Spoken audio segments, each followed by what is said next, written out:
is the key to overcoming discouragement?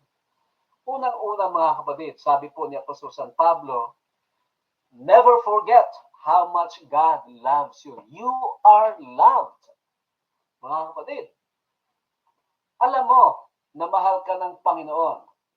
Pero ang tanong, do you feel it in your heart?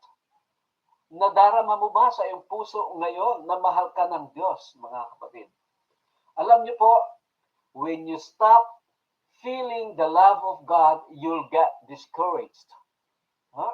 Ulitin ko, kapag hindi mo nararamdaman ang pagmamahal ng Panginoon, mapanghihinaan ka ng loob.